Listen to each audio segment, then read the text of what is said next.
Hello everyone, and welcome to this professional development course on teaching the hero's journey concept. We're just going to be covering some basic information on the hero's journey, and then I'm going to show you the website that I've set up for your use and explain how to navigate it and how to use it to find resources that you can use in your classroom.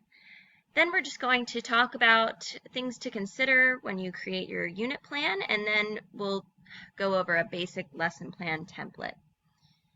Okay, so if we're going to be teaching this concept to our students, obviously we want to be very familiar with it ourselves. You're probably already very familiar with the hero's journey, but if you're not, we're just going to go through a quick refresher here. I'm not going to go super into depth about it, but I think that it would be smart for us to brush up on it really quick.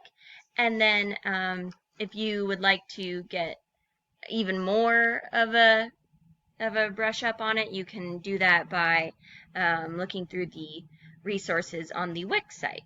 So the hero's journey, it's also called the monomyth.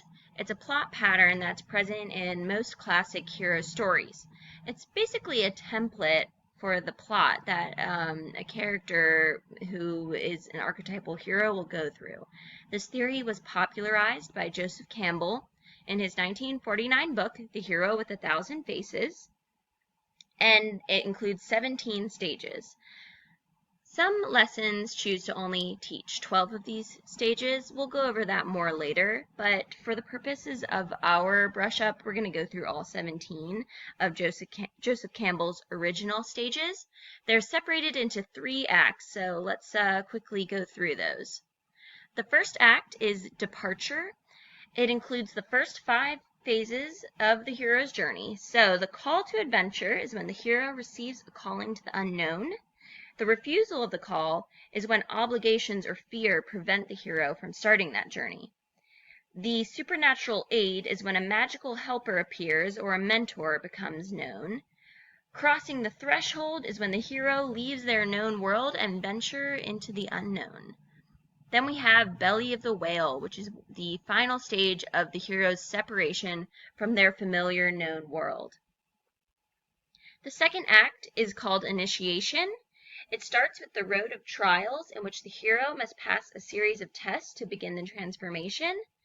And then their meeting with the goddess, which is when the hero will experience some kind of unconditional love. It's not always a romantic love, but they are introduced to this goddess-like character. The 8th phase is originally called Woman as Temptress by Joseph Campbell, but a lot of people just refer to this phase as temptation in general. It's not always associated with a woman in particular. The hero faces a temptation that will distract them from their ultimate quest.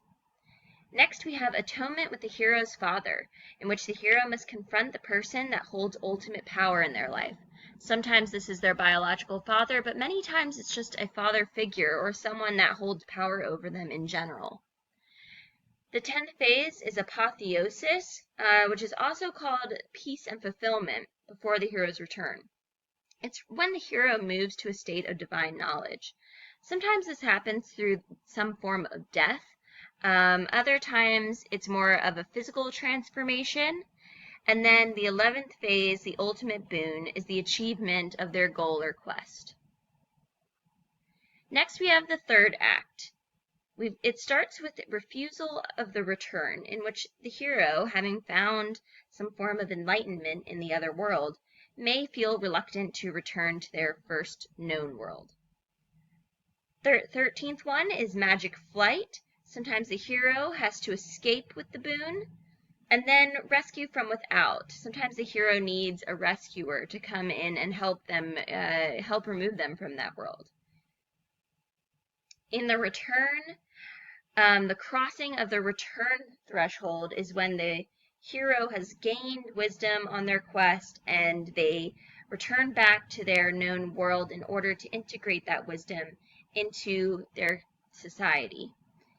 In the 16th one, Master of Two Worlds, the hero achieves balance between the material and spiritual world, or sometimes their inner world and outer world. Lastly, you have Freedom to Live, which is where the hero has achieved freedom from fear of death.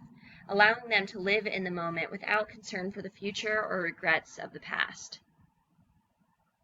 So now that we've gone over the hero's journey just really quickly, I'm going to direct you to the Wix site that I've set up. The link is wix.com/heroesjourneyresources. That's wix.com/heroesjourneyresources. So before we meet in person, I'd like you to come to this site, look it over, become familiar with its navigation and the content that's on it. This is the home page. It says The Hero's Journey, a collection of educational resources. So here's a quick intro, then you have some background information. I've really already gone through most of this, but if you'd like a more in-depth explanation, there's a link to the Theories Wikipedia page. And then links to more reading. We've got a book about Joseph Campbell. It's in interview format. It's really interesting. We have a criticism of the hero's journey called The Myth of the American Superhero. And we have a female perspective on the heroine's journey. These are resources that you might want to make available to your students, or you might want to incorporate into your lesson plan, or you may just be interested in reading them yourselves. Next, if you come to the top, I've got a page titled Resources for Teachers. It's going to have things that are going to be useful specifically for you in your classrooms. I started with some examples of graphic organizers and diagrams. I recommend looking through all 3 of these. These have examples to that 12-phase plan that I referenced earlier. You may be more interested in teaching the 12-phase plan to your class, or you may want to go with the full 17 phases. It's entirely up to you, of course. We are going to be creating our own graphic organizers in our meeting, so I recommend looking through these to start getting some ideas. Here we have some lesson plans. I've arranged them by suggested grade levels. Most of us are going to be high school educators, so I've included a couple extra ones for that age range. And you can look through these just by clicking the link to the title. It'll take you to the full lesson plan, and it should give you some ideas for lesson plans that you can create for your class and different ways to incorporate technology into them. Next, we have some examples in modern film. I think this is a great way to teach the hero's journey concept to your class. Your students will all be familiar with most of these films. I think you can find something for everyone here. And there's countless examples. So here we have some YouTube videos to the hero's journey in 5 Disney movies, as well as in Star Wars.